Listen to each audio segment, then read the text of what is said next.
All right, Sunday Night Football, Bucks at Cowboys indoors. Cowboys 4-point home dogs, total 48.5. Who do I get in this one?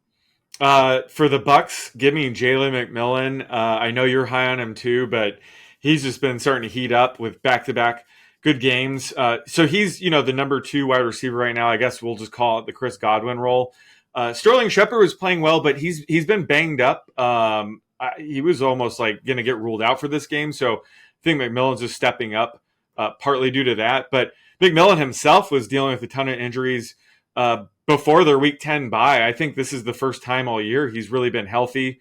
He was a 3rd-round pick. I think he has a ton of upside, and Baker Mayfield's playing well. So I think he's going to keep it rolling here against the Cowboys, who their secondary's been falling apart. They've been dealing with a ton of injuries there. So it's a good matchup as well. And then for the Cowboys, I'll take Brandon Cooks.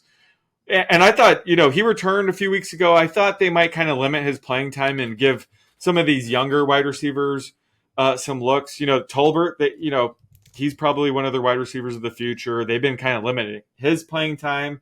I thought they'd get Jonathan Mingo, who they just traded for, some playing time. Nope. Brandon Cooks ran a season-high 93% routes run rate last week. He is the clear number 2 receiver right now. And last week the Cowboys just didn't have to throw much. They blew out the Panthers. They were just leaning on Rico Dowdle. So this is a game against the Buccaneers. Well, they're probably going to have to throw more to keep up with the Bucs offense. So I think Brandon Cooks is sneaky here, just given he's out there nearly every drop back right now.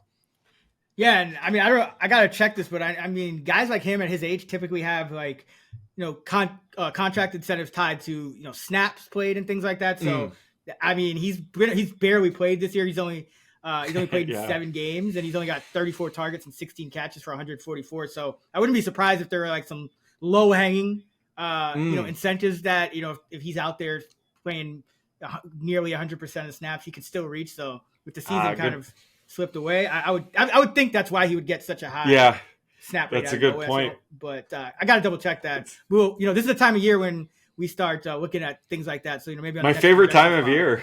Yeah, we're week 18. Who's going to be getting like $5 million just for like 3 more catches or something? Exactly. So that's something to look out for. But yeah, good call on Cooks. Definitely saw a shoot up in his routes, and that they have 6 receivers active every week. So you have guys like Mingo, you have Jalen Brooks, who just scored his first touchdown. So like you have young guys that technically you would want to look at. So the fact that Cooks still played pretty much every snap is something that I got to look a little bit into more, because that could be meaningful in some type of way for DFS or props.